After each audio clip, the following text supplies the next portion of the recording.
बाद में फिर उसकी दूसरी राशि की जाती है।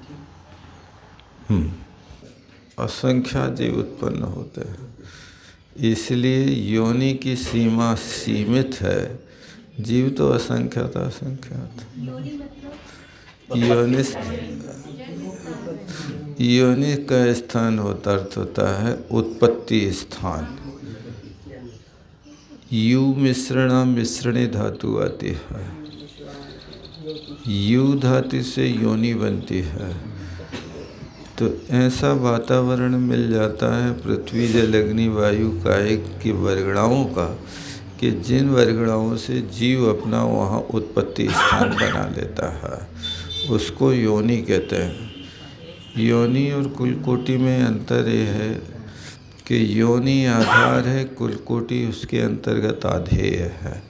ये इनमें अंतर होता है। 14 मार्गणाओं के अंतर्गत होने वाली चीज़ है।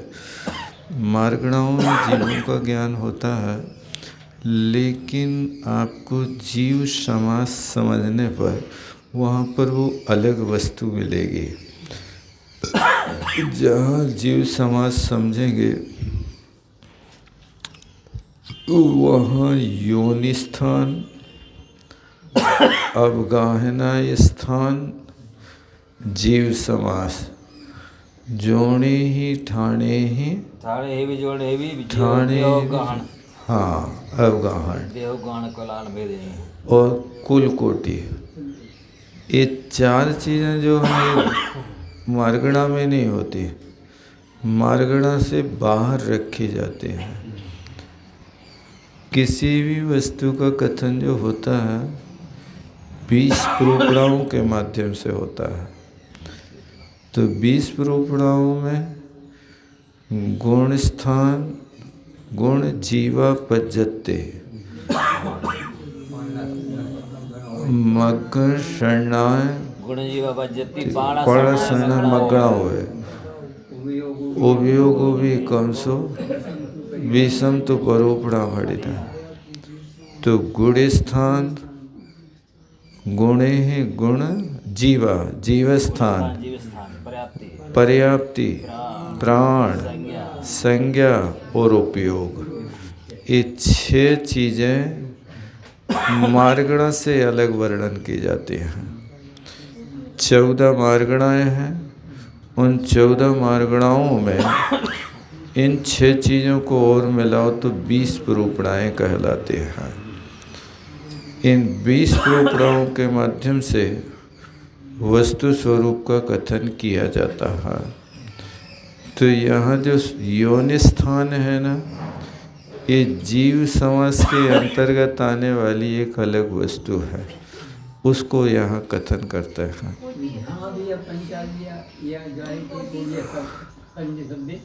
जे आप जब 24 स्थान लगाएंगे तो उसमें आएगा। 24 स्थान में जे अलग माना जाता है, क्योंकि मार्गणा में ज्ञान मार्गणा में कथन हो जाता है, क्योंकि ध्यान जो है वो ज्ञान की पर्याय है। इसलिए वो ज्ञान मार्गणा का कथन कर दिया।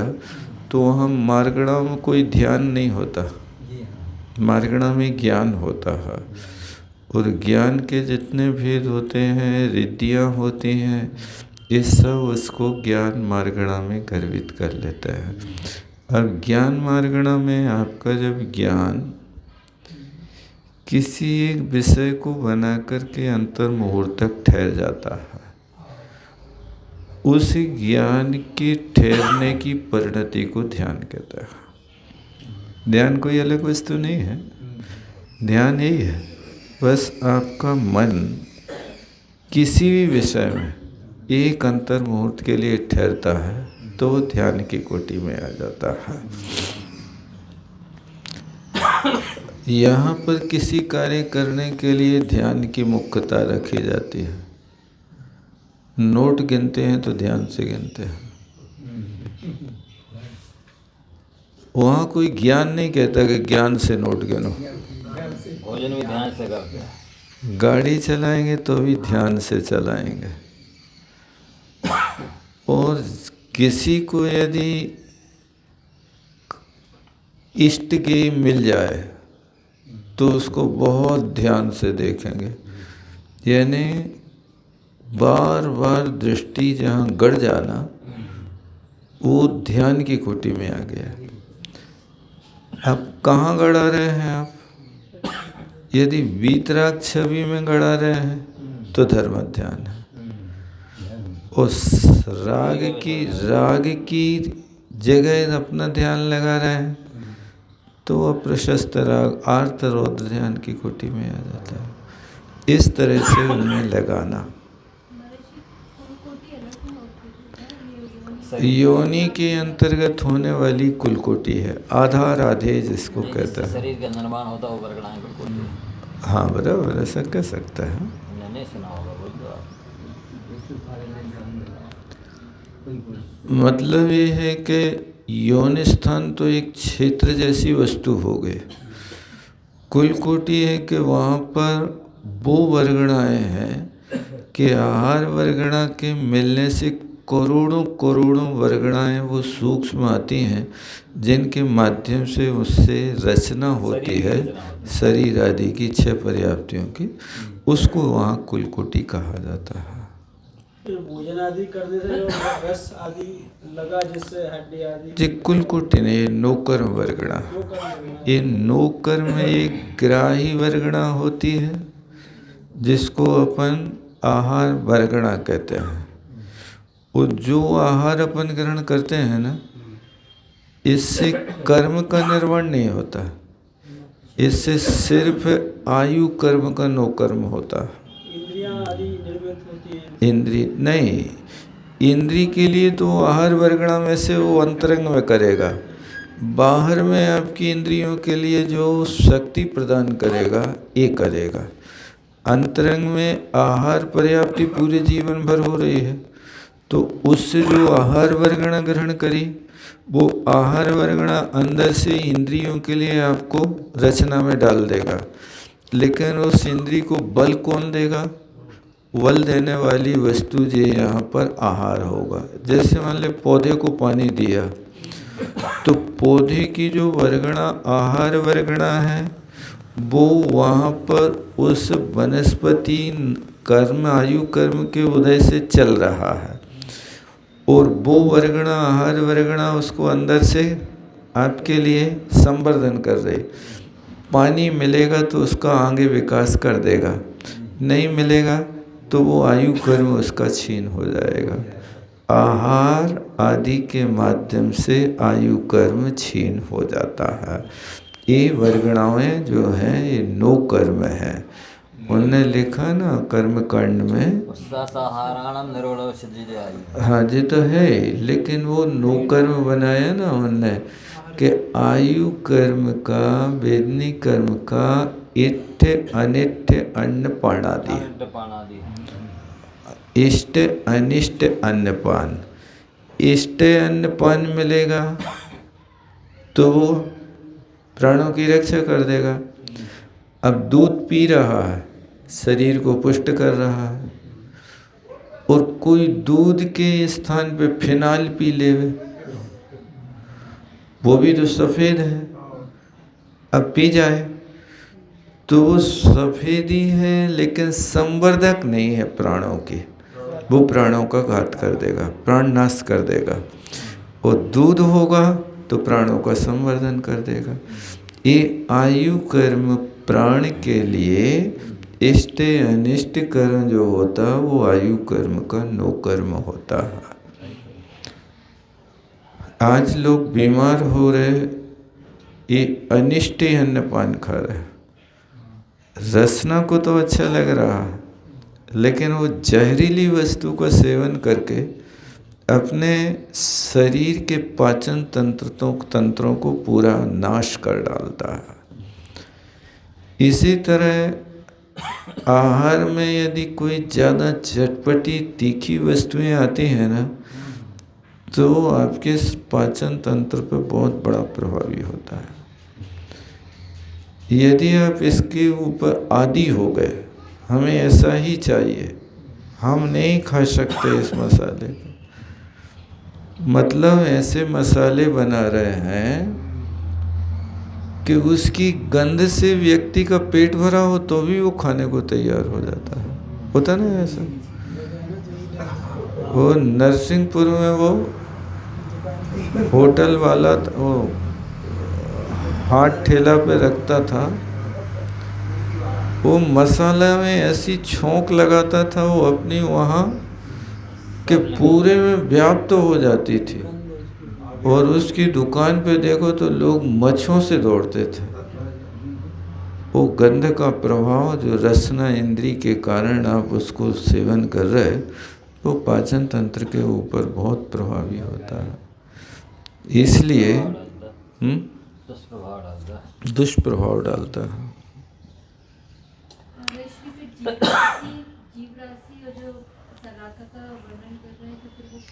मतलब अपन को जीवों की गणना करना, ये संख्या प्रूपणा कहलाती है कि ये सलाकाओं में आप जैसे बाल भर रहे ना गड्ढे में, अब उन बालों को आप गिनती करो कितने बाल हो गए हैं, तो वो काउंटिंग नहीं कर सकते, असंख्यात वस्तु है। अब जब गिन नहीं सकते तो फिर इसको हम सलाका राशि के माध्यम से कह देते कि इसमें सलाका अनवस्था कुंड, महाकुंड, सलाका कुंड, ये महासलाका कुंड, इन कुंडों में जितना भी बाल या सरसों की राशि निकले उतने इन जीवों को अपन नाप सकते हैं, इनकी गणना कर सकते हैं। कई चीज़ों में गणना ऐसे ही चलती है, वहाँ पर संख्या नहीं बताते हैं कितनी संख्या है। और यही पैटर्न आजकल बनाने लगे, 50 से ऊपर राशि आपकी होती है 60 के भीतर तो 50 प्लस कह देते हैं। अब 50 प्लस का अर्थ क्या है आपका, कहाँ तक राउंड फिगर रहेगा? 60 के पहले पहले तक 60 प्लस और 50 से ऊपर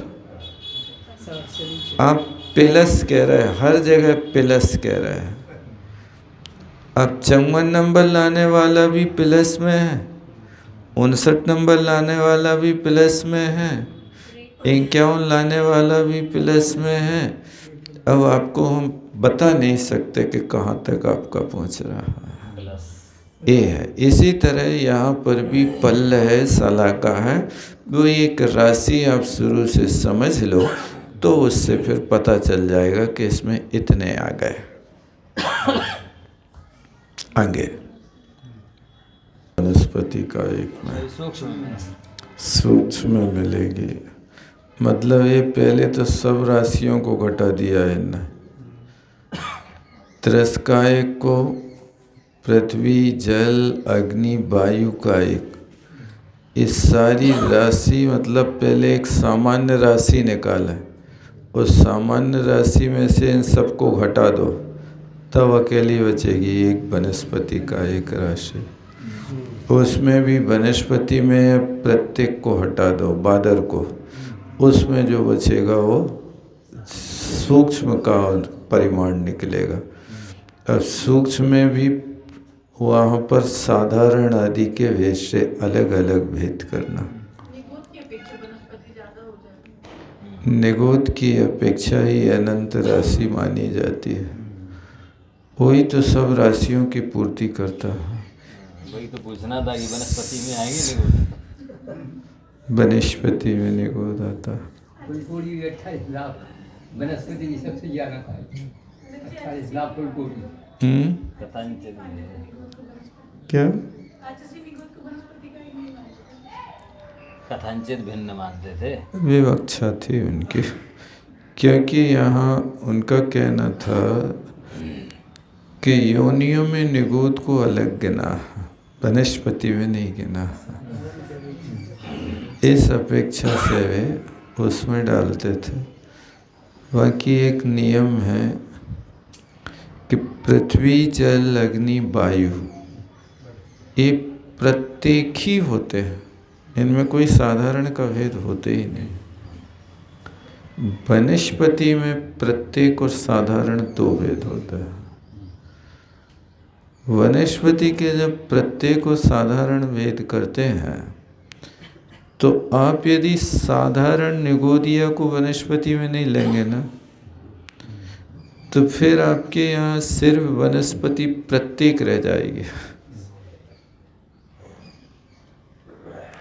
दूसरी वनस्पति नहीं रहेगी। तो प्रत्येक वनस्पति रहेगी तो उससे अकेला काम नहीं होगा। तो यहाँ पर साधारण की गिनती करने के लिए और प्रत्येक की गिनती करने के लिए 6 काय के जीवों से अलावा कोई और दूसरे जीव नहीं।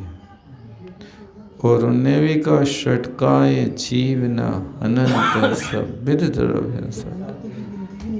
6 काय के जीवों के यदि हनन से बच गए तो क्या हो गया?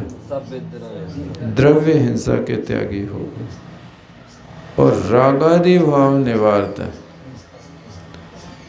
रागादि भाव का त्याग हो गया तो भाव हिंसा के त्यागी हो।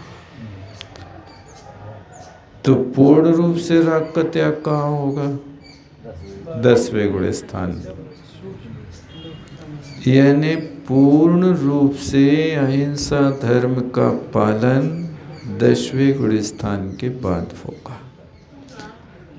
10वें गुण स्थान तक रागादि भाव है, तब तक वो बंध का कारण है। और भाव हिंसा उसी का नाम है। राग में हिंसा कैसी है? राग से ही तो आत्मा का बंध खत्म। रत्तो बंधरिकम्मं मुंचति जीवो विराग संपन्नो ऐसो जड़ोपदेशो तम्हा कम्मेषु मारच। रागी जीव कर्मों से बनता है और विरागी कर्मों से छूटता है। अब राग कैसे भाव हिंसा? वही राग तो आत्मा को संसार में डुबो के रखा है। मोहिनी के 2 भेद कर दिया। मोहिनी के 2 भेद राग और देश में। सबसे ज्यादा प्रवृत्ति जीव की होती तो राग में होती है। द्वेष की वासना चलती है। द्वेष में दर्शन होता है तो द्वेष भड़क जाता है। लेकिन राग में ये है कि कोई बाहरी द्रव्य का संयोग ना होवे तो भी उसको अपने शरीर से राग होता है। आप यदि गंभीरता से विचार करेंगे तो हर समय शरीर की टहल करते रहता है, नहीं करते रहता? बैठे बैठे पैर दुखने लगा, बदलो। आसन बदल लीजिए। शरीर की टहल तो हो रही है, राग की परिणति शरीर से हो रही है। अनिष्ट संयोग नाम का अर्थ। उसके साथ में थोड़ी सी खुजली पैदा हुई, हाथ वहीं पहुंच गए। यानी बहुतर काल उसी के साथ में व्यतीत होता। इसलिए उनने कहा यह राग राग दहे सदा ताते समामृत से।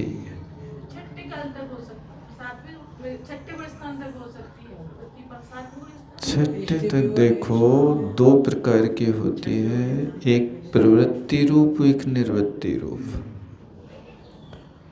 यहाँ तो प्रवृत्ति जन्य है ही प्रमाद जन। कसाय प्रत्यय कहाँ से बनता पता है? कहाँ से होता कसाय प्रत्यय? 7वें गुण स्थान में होता। 6वें में तो प्रमाद है। 7वें गुण स्थान से कषाय आती है। और वो 7वें गुण स्थान के बाद 8वें कषाय की उत्कृष्ट, 9वें गुण स्थान की मध्यम, 10वें गुण स्थान की जघन्य कषाय है। वो संजुलन कषाय 8वें गुण स्थान में कितनी प्रकृतियों का बंध करा रहा पता है? 34 का नहीं बहन जी, 58 प्रकृति का बंध होता है। 8वें गुण स्थान में 36 की तो विच्छुत्ति होती है। 58 प्रकृति का बंध है 8वें गुण स्थान में, और 58 में से 8वें गुण स्थान के 3 भाग। पहले भाग में निद्रा प्रसला की विच्छुत्ति, छठे में 30 प्रकृति की विच्छुत्ति, और 7वें में हास्य रति भय जुगुप्सा। ये 4 प्रकृति की 36 प्रकृति की बंध विच्छुत्ति जब 8वें गुण स्थान में होगी तो 9वें गुण स्थान में 22 प्रकृति का बंधक होगा, और फिर 9वें गुण स्थान में 5 की बंध विच्छुत्ति करके जाएगा तो 10वें गुण स्थान में 17 प्रकृति का बंधक है, 16 की विच्छुत्ति है, 17 प्रकृति का बंध करेगा, और फिर 11वें गुण स्थान या 12वें में जाएगा तो 16 की विच्छुत्ति और 1 का बंध करेगा, 7 वेदनी का बंध होता है। ये विच्छुत्ति का अर्थ होना ये नहीं समझना कि बंध हो रहा है, छूट गया, नहीं, विच्छुत्ति हुई है, दूसरी प्रकृतियां तो बंध ही रही हैं। तो जो 8वें गुण स्थान में 58 प्रकृति का बंध हो रहा, कौन प्रत्यय करा रहा? कौन प्रत्यय करा रहा? कसाय प्रत्यय करा रहे। अभी तक आपके यहाँ जो 120 प्रकृति में से 62 प्रकृति निकली है, वो 62 प्रकृति कितने प्रत्ययों से? मिथ्यात् से, अविरति से और प्रमाद से। मिथ्यात् से कितनी प्रकृतियां बन रही थी? मिथ्यात् प्रत्यय से 16, अनंतानुबंधी से 25, अप्रत्यक्ष अनावरण से 10, प्रत्यक्ष अनावरण से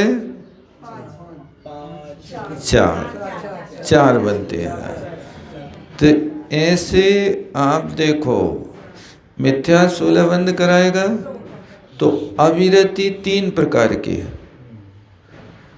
अनंतानुबंधी, अप्रत्यक्षान, प्रत्यक्षान। अब इन तीनों अविरतियों से कितनी प्रकृतियां बन रही हैं? क्या नहीं, 39 प्रकृतियां। 25 मिथ्यात् से, वो 25 अनंतानुबंधी से, 10 अप्रत्यक्षानावरण से और 4 प्रत्यक्षानावरण से। अविरति 3 कसाएं होती हो तो मिथ्यात् तो हो रही है, मिथ्यात् प्रत्यय अलग है, अविरति प्रत्यय जो है कसाय है। इस कसाय अविरति से कितने बनेगी? 39 प्रकृति, 25, 10, 4, यानी अविरति से 39, मिथ्यात् से 16, प्रमाद से 6 और कसाय से 58 प्रकृति का बंध होता है। हिसाब किताब नक्की रखना उसका। अब वो कषाय किसको कहते हैं? आप सिर्फ अनंतानुबंधी को लगाते हैं, अनंतानुबंधी को कसाय में ना कह के अविरति प्रत्यय में लिया जाता है। कसाय संजुलन से प्रारंभ होती है, संजुलन से, मतलब जहाँ मात्र कसाय बची है, जहाँ कसाय मात्र है, मिथ्यात् अविरति और प्रमाद निकल गया है, वहाँ से इसकी कसाय की विवक्षा मानी जाती है। इसलिए जब इन प्रत्ययों को देखोगे तो आपसे कोई पूछे कि चारों कसायों से कितनी प्रकृतियां बनती हैं, क्या कहेंगे? चारों कसायों से 104 प्रकृति बनती है। चारों कसायों से 104 और मिथ्यात्व से 16। बस इतनी प्रकृतियों का संबंध 120 का बंध होता है। शेष तो अबंध के अंतर्गत आ जाते हैं।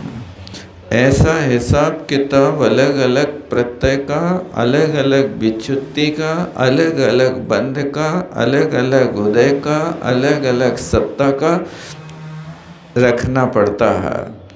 जहाँ पर आपके चौथे गुण स्थान में 77 प्रकृति का बंध होगा तो वहाँ सत्ता कितने की रह सकती है?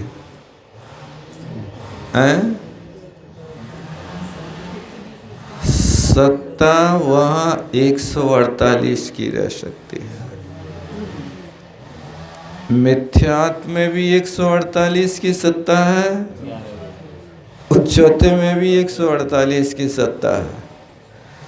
और कोई जीव यदि उपसम श्रेणी चढ़ जाए, 11वें गुण स्थान में पहुंच जाए, बद्धायुष के हो जाए, तो 146 की सत्ता 11वें गुण स्थान में मिल जाएगी।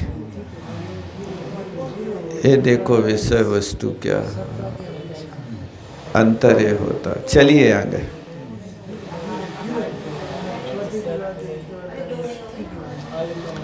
नरक आयु त्रेंच आयु की सत्ता नहीं होती हो,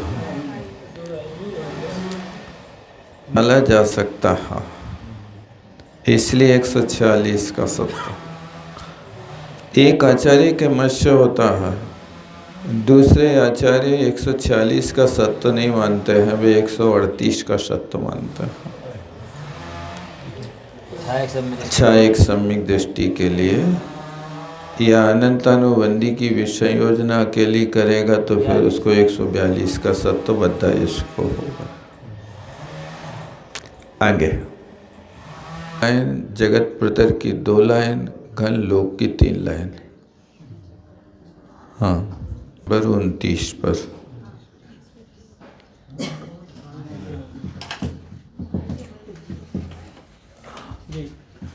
जे यहाँ प्रस्तुत संस्करण से प्रयुक्त महत्वपूर्ण संकेत। एक लाइन है ना, वो श्रेणी नहीं मिला आपकी पुस्तक में, नहीं है?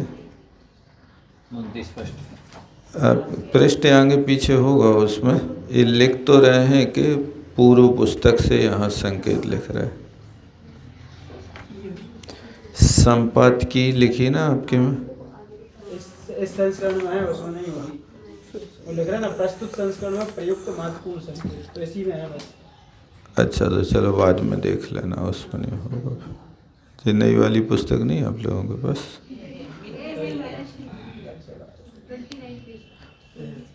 हाँ, ये तो होगा। प्रस्तुत संस्करण में प्रयुक्त महत्वपूर्ण संकेत मिला है ना। देखो जो 1 पाई है ना, वो जगत श्रेणी का है, सामने लिखा ना श्रेणी, वो जगत श्रेणी कहला। जब श्रेणी कहें तो जगत श्रेणी समझना है ना। और 2 डंडा खिसका 2 पाई हो गई ना, तो श्रेणी में श्रेणी का गुणा करने पर जगत प्रतर हो जाता है। एक गुणा के साथ में लगाना, माने 2 श्रेणी का परस्पर में गुणा कर दो तो आपका प्रतर हो जाएगा। और फिर त्रिलोक हो गया, तो जहाँ 3 पाई है उसको यहाँ अपन किस में लगाएंगे? त्रिलोक में लगाएंगे। तो ये जगत श्रेणी, जगत प्रतर और लोक पूरण, यानी पूरा का पूरा घन लोक। तो यहाँ पूर्व में कहा था ना, तेजस्काय जीवों की कितनी संख्या है, तो घन लोक प्रमाण में अपन को एक भाग करना था, गुणा करना था। तो ये घन लोक की जो 3 डंडा होंगे, 3 पाई होगी, इसको यहाँ त्रिलोक समझना, इसको पाई कहा जाता है। और देखो पूरी की पूरी जीव राशि कितनी है? 16 अंक प्रमाण। ये 16 अंक अनंत से संबंध रखते हैं। और जब कहा जाए कि पर्याप्तक मनुष्य की कितनी राशि है, तो 29 अंक प्रमाण, वो 29 अंक प्रमाण संख्यात राशि का लगाना। और जो 16 है ना, ये 16 मध्यम युक्तानंत की राशि लगाना। इस 16 राशि में पूरे सिद्ध व संसारी गर्भित हो गए। इस 16 राशि में 3 राशि प्रमाण सिद्ध है, 13 राशि प्रमाण संसारी, उसमें एक राशि प्रमाण 13 राशि में सारे 30 जीव और 12 राशि प्रमाण सब निगोदिया जीव, इतना उसमें लगाना चाहिए। ये जो 16 संख्या बता रहे हैं ना, तो इस संख्या को यहाँ इस संपूर्ण जीव राशि के अंतर्गत लेना। देखो इस 16 के आगे खा लिख दें। खा माने फिर क्या हो गया? चेतना से शून्य जो राशि है, तो वो चेतना से खा माने शून्य होता है। तो ऐसी संपूर्ण जीव राशि हो गई जे इसमें, ठीक है ना। और फिर इसके बाद 16 खा एक काल द्रव्य की राशि मानी जाती है। सबको ध्यान रखना। और 3 खा के साथ 16 लिख दिए तो ये अनंत लोकाकाश को माना जाता है। पूरा आकाश आ जाता है। नहीं, अलोकाकाश के साथ अनंत, तीनों दोनों आकाश आ गए, लोक अलोक। और जहाँ ध्यान दो 7 की सहनानी है उसको संख्यात कहते हैं, और री लिखा है असंख्यात कहते हैं। असंख्यात को असंख्यात कहते हैं, ये सहनानी है। योजन को यो, प्राकृत में जो, और रज्जु को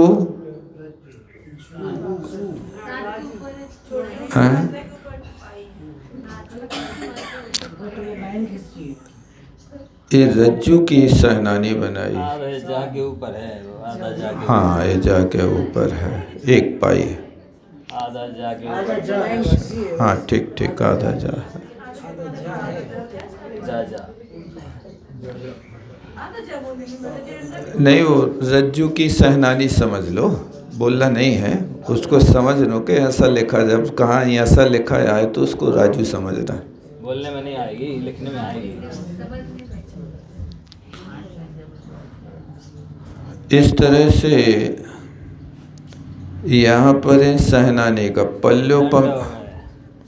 हाँ, पल्लोपम के लिए पा, सागरोपम के लिए सा, सुच्चंगुल के लिए शु, प्रतरांगुल के लिए प्रा, घनांगुल के लिए घा, जगत श्रेणी के लिए जा से, और लोक प्रमाण, लोक प्रतर को लोक प्रमाण, और भू माने भूमि, को माने कोस, दम माने डंडा, और मे लिखा ना से माने शेष, हा माने हस्ता, माने एक हाथ एक डंडा आदि। क्योंकि डंडा अलग होता है, हाथ अलग होता है, अंगुल अलग होता है। धनुष 4 हाथ का एक धनुष होता है। तो अंगुल में अम, धनुष में धा, इंद्रक ई, इंद्रक बिल जो होते हैं ना उनको ई के माध्यम से। प्रा माने प्रकीर्णक, मुँह माने मुहूर्त, अर्धच्छेद को छेद, और दिन को दी, और माय को माँ। इस तरह से इनकी सहनानी को समझ लेना। एक तिलो परिणति में इन पंचम अधिकार में ये विषय लिखा है, यहाँ से देख लेना।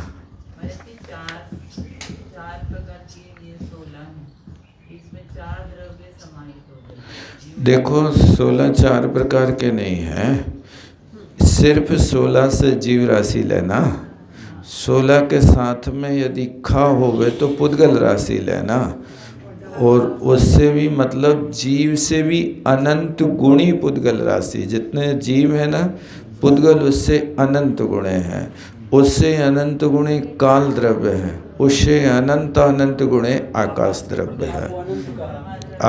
खा को अनंत माना जाता है। आगे महाराशि में इसको और बताएंगे। जब महाराशि निकालते हैं ना तो वहाँ सब राशियों को मिला करके बताते हैं।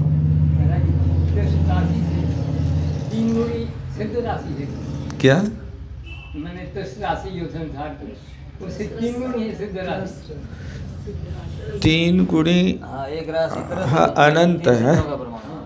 अनंत तो है, लेकिन वहाँ उनका अनंत और संसारी का अनंत अलग है। जब यहाँ पर बताया कि 13 में 12 तो हो गया, उसमें निगोद राशि है, और ये कह रहा है 1300 इसमें प्रत्येक आदि में 3 नंबर में है, मतलब वो सिद्ध वो सिद्ध भगवान है। इन सिद्ध यहाँ की राशि से सिद्ध भगवान 3 गुणे। अरे तो भैया सिद्धों की तो हमेशा वृद्धि हो रही है, संसार की हानि हो रही है। 6 महीना या 8 समय में 608 तो जीव सिद्ध बन ही रहे हैं, लेकिन संसार की कोई वृद्धि नहीं हो रही। संसार में जितने जीव हैं उतने ही हैं। निगोद से तो निकलते हैं, लेकिन जीव राशि नहीं बढ़ती है। इसलिए नित्यावस्थितान्य रूपाणी, ये द्रव्य नित्य हैं, अवस्थित हैं और अरूपी हैं।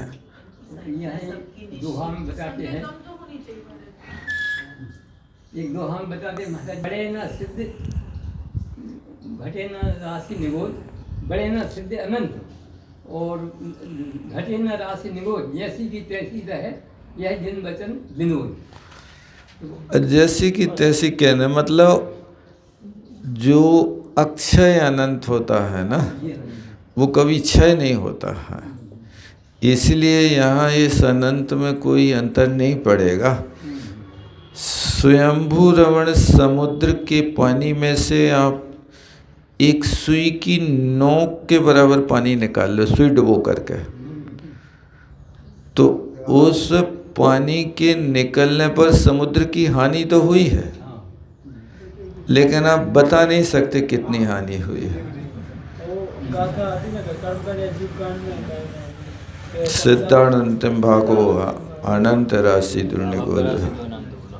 मतलब ये कम हो रहे हैं फिर भी जो कहते हैं रहेंगे, वो तो रहेंगे, उसमें कोई कमी नहीं रहेगी। अंतर कुछ पड़ता नहीं उससे। शरीर में 2-3 किलो वजन बढ़ जाता है भोजन के बाद, पता नहीं चलता। लेकिन भोजन के बाद पसीना निकल जाए तो कोई वजन घटता नहीं शरीर से। तोल के देखना, पसीना तो आप लोग कहते तो हैं पसीना पसीना हो गए, पसीना पसीना हो गए, पसीना पसीना समुद्र जैसे हो गए क्या? उसका कोई वजन कम नहीं होता है। इसी तरह यहाँ पर राशि जो है इसकी तरह जान लेना चाहिए। पसीना की तरह निकल जाए तो उसमें कोई घटा बढ़ी का अंतर नहीं हो। 6 महीना या 8 समय निकालो, फिर 608 जीव निकला। ये मतलब बहुत कठिन मामला है, सहज नहीं है।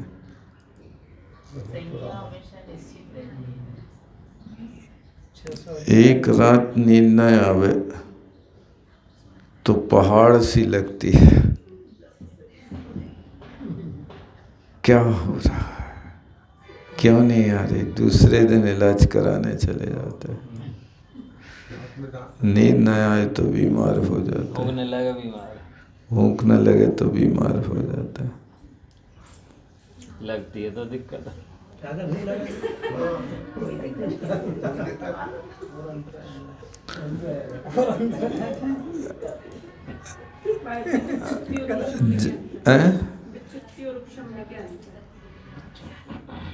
विक्षुप्ति बात अलग होती है, उपशमना अलग होती है।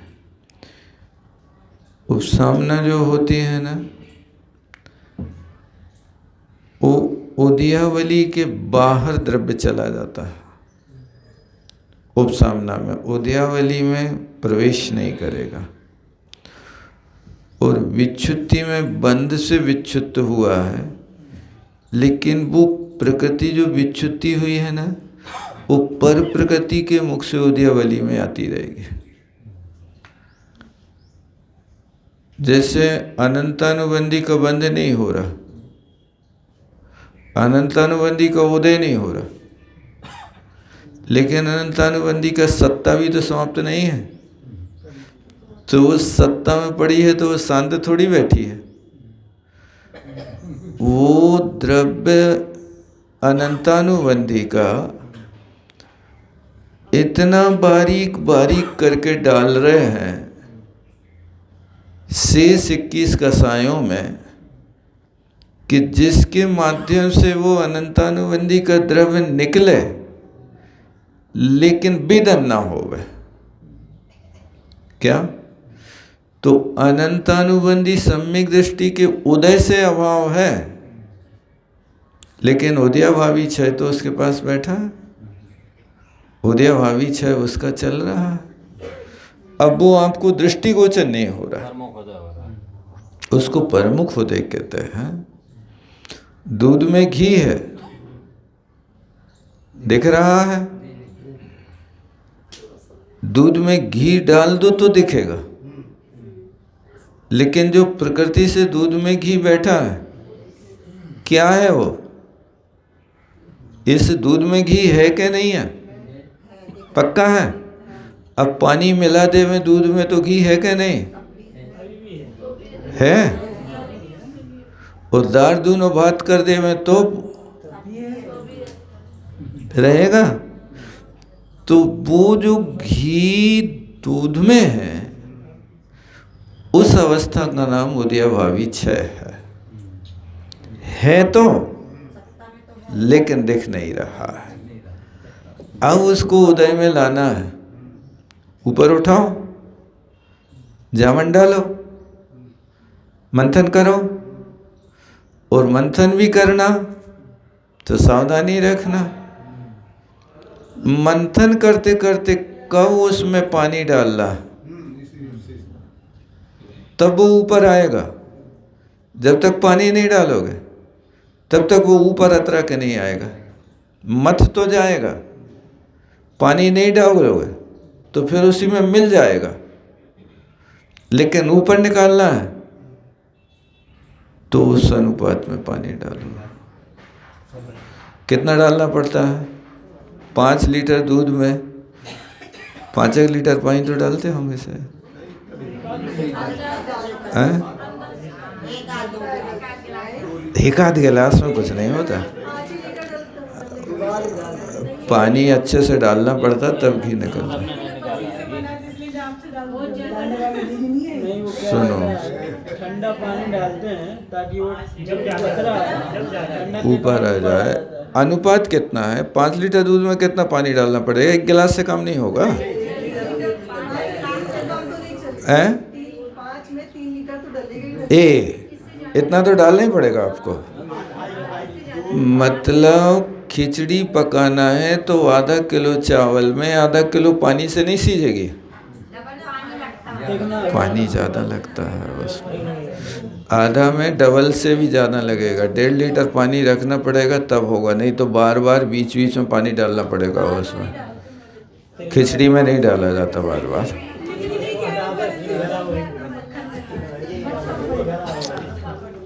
बस इतना। जवानी के